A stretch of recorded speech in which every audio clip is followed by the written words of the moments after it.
Missing in action pa rin si Senador Bato de la Rosa. Bagamat nasa bansa pa, nag-iingat lang daw ito kung sakaling totoo ang ICC warrant ayon sa kanyang abogado. Yan ang agenda report ni Hannah T. Nasa Pilipinas pa rin si Senator Bato de la Rosa ayon sa kanyang abogado na si Attorney Israelito Torion. I think so. He is still in the Philippines but I could not confirm that with certainty. Ilang oras bago nagpaunlak ng panayam si Torion, nag-post ang asawa ni De La Rosa online nang tila larawang nakatalikod ang senador. Sa caption, nagpasalamat itong dumating siya at na-miss niya raw ito.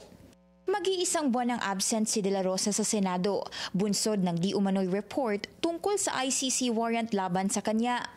Siya ang PNP chief sa kampanya kontra droga ni dating Pangulong Rodrigo Duterte na detained ngayon sa The Hague, Netherlands dahil sa alleged crimes against humanity. Hiling ni Torion, sana maintindihan ng taong bayan ang absences ni De La Rosa. What is at stake here is his personal safety already.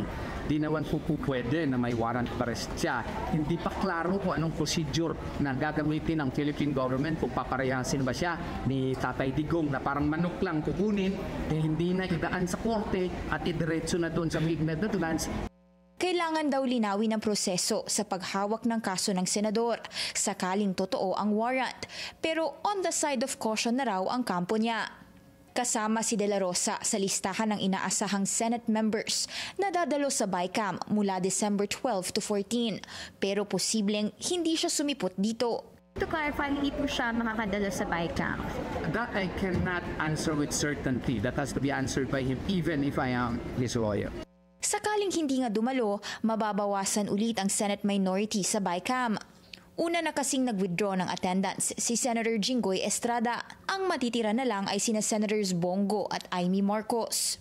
Sa majority naman, dadalo sina Finance Committee Chair Win Gatchalian, ang Villar siblings na sina Senators Mark at Camille, JV Ejercito, Loren Legarda, Kiko Pangilinan at Erwin Tulfo. Sabi ni Senate Majority Leader Mig Zubiri, walang pabor na hiningi ang mga dadalo sa BICAM dahil lahat sila ay chair o vice chair ng subcommittees ni Gatchalian. Para sa agenda, Hannah T. Bilyonaryo News Channel.